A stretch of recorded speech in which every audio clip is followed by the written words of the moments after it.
Testing. JB here, January 24th, 2024. Hope everyone's doing outstanding. Don't really have much to talk about. Same topics, the last couple rants.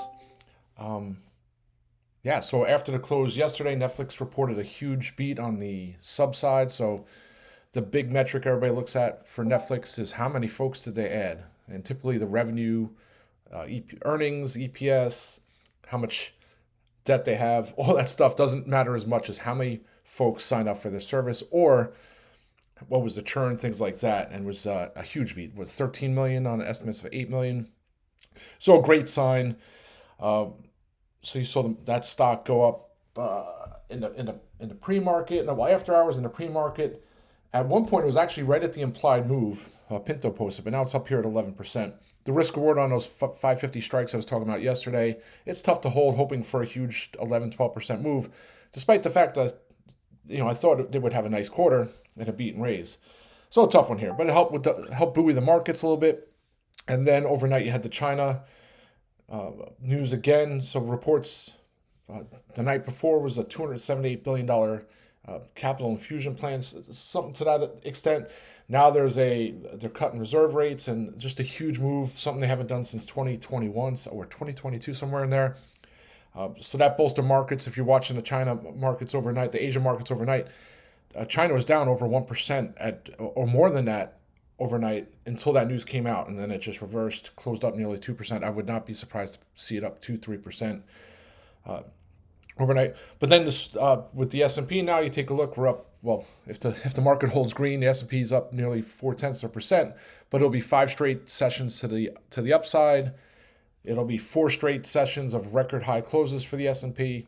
And then you look at where we are in the chart, and I'm not saying markets can't keep going higher, but you would say possibly a little overstretched here. The upper Bollinger Band's 486.22. The SPY's right here, 46.79. So I hate to see moves back when I'm in calls, but at the same token, it kind of helps prevent a crazier move to the downside. So we'll see. We get some chop here into the end of the day. After the close today, we have Tesla. I don't know that Tesla's really going to have a huge impact in regards to what the market does, although they are a major part of the S&P. So if they do have a disappointment and the stock sells off 7-10%, obviously the S&P will be down the next morning just because of that. So we'll see how that all plays out. We also have GDP numbers tomorrow morning and then PCE data on Friday. So still some fun stuff to sort through. You know, I'd even pull up ISRG after, wow, all the way down to 362. All right, rants for another day. So just a couple things I want to talk about. A BIDU, Spotify. I'll talk about Clear Secure U, the Netflix and Roku, and go from there. But first, I'll talk about BIDU. I actually thought it'd be a little higher. At the 4 a.m., once the pre-market opened at 4 a.m., BIDU was at 108, and then it just melted higher, opened at 110. It's been chopping around, and it's right here pretty much near the highs of the session. I actually thought the calls, the 114s I had would be over $1. That was not the case. So at the open, it spiked. I had some offers in, and the spread was wide. I think it was like 50 by 90, or maybe by $1. Then it ticked down. There was 80, then 70, and then it started finding some footing. I didn't want to see my profits evaporate like they did yesterday. So I went and locked some of my calls in just to cover costs with some profits, hold a couple 114s still. I think BIDU could head 116, 117, 118 by Friday. But at the same token, who knows what happens? China might have some other news, or there could be just folks could just be in sell the news mode and sell it off. And then, of course, not the nail in the coffin, but then I see a little clip from Jim Cramer offering an idea to buy China stocks, BIDU, PDD, BABA, so JD.com. So that's always a little concerning. I'm not trying to take anything away from somebody or not trade based on my own due diligence or what have you, but sometimes I like when he's not in some of the stocks I'm trading. So we'll have to see how that all plays out. But, I put it on the watch list this morning. I thought BIDU was going to bounce on its own merits regardless of what the market did. Got help from China. We'll see if it can continue its path tomorrow. Maybe another gap to 114, 115, and then Friday a little higher. So really like BIDU here into the end of the week. At the same, again, I don't want to be in a situation where I add more strikes into next week and then it just goes back, it reverts back to where it was. So I'm just going to hold what I have and be happy that I was able to come out to calls with some nice profits. So that's BIDU. Spotify has always been the name I've traded, especially on Fridays. It seems to have some Friday expiration moves where the stock rallies 2, 3, 4% on no real catalyst or news. And when you have options that are expiring that same day that have low premiums, it makes for some nice trades. Of course, here's the S&P back to the lows of at the open. So we'll see if this holds. Anyway, so Spotify also got some good news. There's always been this big conversation with Apple taking a cut from all the apps, at the App Store, and then when you have the app, taking a cut of what is bought within the app. So Europe is a little more progressive, I guess, and a little more have more regulations in place. They have a digital marketing act. I don't know the exact wording of it. That is going to go in place in March. That's going to prevent. Oh, and it looks like the SP is going to go red-green here shortly. While I'm on the audio, this is great. So they're going to allow companies to bypass the Apple Store, so Apple doesn't get the 30% cut on downloads, subscriptions, upgrades, and you're able to show the offerings within your app, not just within the App Store. It's great news for companies, especially for a company like Spotify when you have millions of customers and you're giving a 30% cut on some of the downloads and all the subscriptions. That's a huge chunk of revenues and margin that you're losing. So I'm surprised it's not up more. I mean, the stock is up quite a bit already over the last couple months. Let's see. I gotta see what the all-time high is here. 375. That was back at the end of 2020 and into 2021. It actually hit near $400. Not saying it goes back to that, but I think there's an opportunity here. Everybody looks at Spotify and think that, what's the big deal? I just think they have such a large base. It's just a great platform. They continue to grow subscribers. I think it continues to do well. So anytime I see spot breaking out, I typically try and get some speculative calls for upside. Went all the way up to 214 just about an hour ago. What time did it hit that? Nearly 1 o'clock. Now down here at 212. I think it gaps and runs tomorrow, and then we still have Friday. So, of course, I would like to get my calls a little where they are now, but I'll continue to hold those for upside. I think it heads over 220 to the end of the week, as long as we have no crazy pullback. So that's Spotify. So Clear Secure, there was some huge volume. I was looking to get some calls the last couple of days, and then I'm watching, and all of a sudden the stock is spiking, and I look, and the 2045 February 16 strikes are getting destroyed. Over 4,700 contracts traded today. Of the 5,600 calls purchased today, 4,700 of them are at the 2045 strike, and they're not spreads. So, whether that's somebody selling calls, selling to open, they're shorts, I don't know. But it looked like most were at the ask. So I was possibly looking for the 2195s. If you don't know, back in November, you issued a special dividend. So when you do a special dividend as a stock, it takes the price off the stock. So if the ex-divi date, the next day the stock opens, it was a 55 cent dividend. It'll open 55 cents lower. And then when it's a special dividend, it actually comes off the strikes. So the strike prices are adjusted for the special dividend. Typically, when you have a dividend, the premiums are already baked into the stock. So you'll see a stock that the calls look very inexpensive to you, and you're like, wow, this is really cheap. And typically what happens is it's because there's a dividend in a couple of days, and the call options are pricing in that dividend, so the premiums are very inexpensive, or at least inexpensive relative to what they should be. When you do a special divvy, it comes right off the strike price. So that's why there's weird strikes. So I was looking at the 2195s, but I figured another $1.50 to the upside. What's that going to pay if it gets to, and not only that, how much of the premium is going to erode if it dips back. So I went and got the 2045s. I'll continue to hold those. Plenty of time on the February strikes. You know my thought on Clear Secure, and or if you don't, my rant, check some of my rants. One day I'll go on another rant. But I just think they're one of the leaders in the forefront of security for events, concerts. Of course, they are in airports right now, but I think that's just going to continue to expand into other addressable markets, and their technology being used in hospitals. So I think there's a huge market for them that they're finally starting to reach out to after they start to expand it. Once they reach the saturation in the airports, which who knows when that'll be. But I think it's a great story, fundamentally sound, tons of cash, huge growth. I think it's 30% plus top line. So I can go on about you, but I won't. So that's you. That's why I continue to look for opportunities to play that for upside. Yeah, so Roku and Netflix. So, I was looking at the 550s. What are they up now? I was looking before, they were only up a few 100%. But it was expensive. So the 550s right now are 730 by 750. So they're up 81%. So you would have had to, there were $4, four and change at near the close yesterday. So I mean, that's a tough risk to put on with an option that expires in a couple days to pay out a reward of only 81%. And I say only 81%, but when you trade in options, sometimes you need a couple 100% to make up for some of the other trades that don't go the right way. So, I was looking to do the Roku calls on the sympathy trade. I added those on Monday, ran up, then faded, so I locked them in for small profits. And then I was looking yesterday, and I kind of passed, and then, of course, I kicked myself overnight. It's 93 and change. And then here this morning, it ran up near 94. Did it hit 94?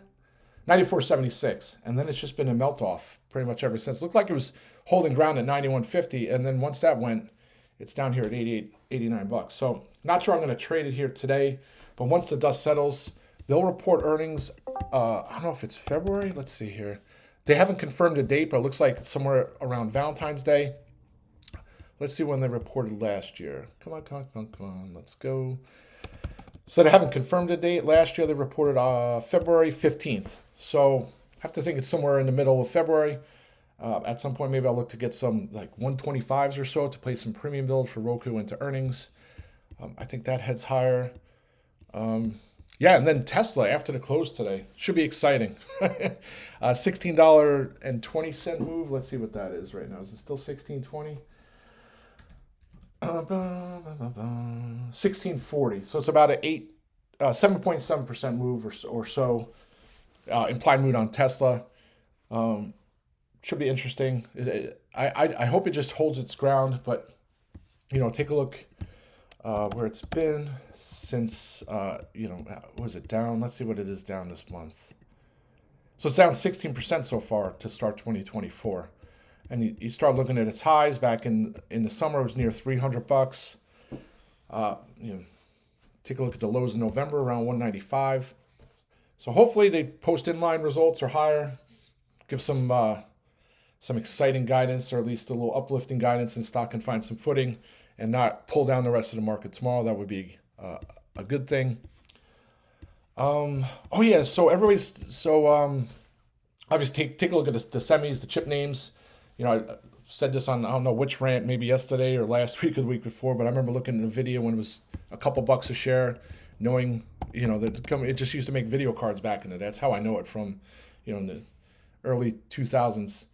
But obviously they've done well, and I remember the huge ramps back when it started to really take off in 2017 to 2019, then passed through COVID. And then you have, this SMCI, the super computer. It's not even really a company I've heard of, and their main competitors are pretty much computer, server manufacturers and things like that. And they just pretty much make high-end servers with water cooling or whatever it is. Not a name I really heard before. And things that I wouldn't say things that scare me, but things that I've had a lot of messages and people ask questions, and great growth story. They issued the prelim guidance. They're going to report earnings on the 29th next week, which it's going to be fireworks. It's going to either be up 25% or down 25% or more. But to me, I struggle to be an extreme bull on names that are products, right? That are they provide the final product, right? So they source NVIDIA chips and all the other stuff, and then they put them together and then they sell them, right? And they have great deals with AMD and NVIDIA and Intel.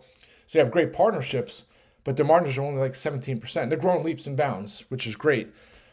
So, we'll see how this all plays out. But you look at our competitors, they're not growing anywhere near what SMCI is growing, but they have the same, I wouldn't call it the same headwind, but they're just not the type of company that I look for. I look for companies that have high margin services, right? Those are the best companies to find, like a company that has software that's recurring, high margin business model. I'm not saying SMCI can't go there. It's probably going to go to the moon. There's a lot of people on board, but I remember looking at it a couple, and I think I had calls sometime in 2023. I have to go look. I think it went from 300 to 310. It was somewhere around there. But I remember doing research on it, and I said, "Wow, they just make servers pretty much. Is that it? Is that the whole, that's the whole story?" But maybe I'm wrong. So I've been wrong before. I've been wrong. I'm not saying I'm going to buy puts on the name, but it makes it tough for me to wrap my head around. Is the stock going to 1,000? Is going to split? And maybe it's a Dell Gateway story from back in the day. I don't know. I could be totally wrong. But that's what when I look at it. That's the gears in my head kind of point me in that direction. So I'm hoping it goes to the moon for everybody if anybody's in it. But I just it's not a name that I'll probably trade. So if people ask me where I think it's going or whatever, I'd probably try and stay away. So that's that. I'm trying to think of some other names I'm looking at. VKTX, which 6 days was a charm, closed over 22 on Monday. Yesterday closed over 23. I said, "Wow, this is great. We're going to go over $25." And then sure enough, what does it do? It gets over 23, about 11:30 or so, and then in about 45 minutes, it's at 21.60. So high short name, volatile, still waiting on the oral data. So again, it's not a company that has revenue, still early stage, so it's very easy for folks to take advantage of that. Still a 15% short interest. So if it closes over 22, maybe I'll wait till tomorrow, because that will probably be a sign. If it holds up tomorrow, that could be a sign that finally we've churned through most of the sellers is ready to head into the 25s. So I'll probably wait for that. AGY Agilicis, passed on the calls after earnings. Probably needs a little churning here. Let's see, is it 86 right now? Yeah, not really doing too much. Low volume, so I'll probably just wait for that one. Also looking for Star Surgical. They announced a deal yesterday with a LASIK surgical practice. I don't know how many locations they have.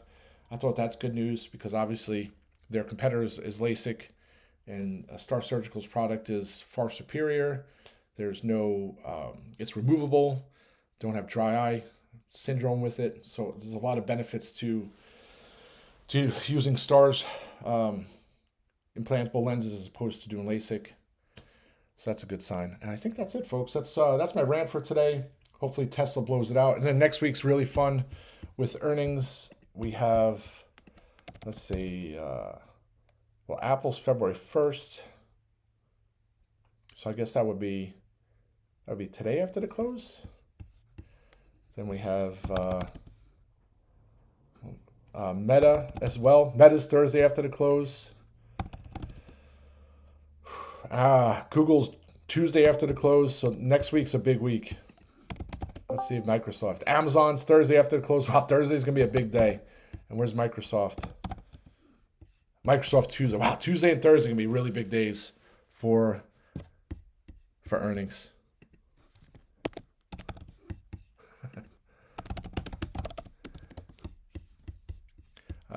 So that's it, folks. Let's have a great day. Hopefully the S&P here can hold up. 46. Looks like we're headed to 45s here on the SPY. Rock and roll.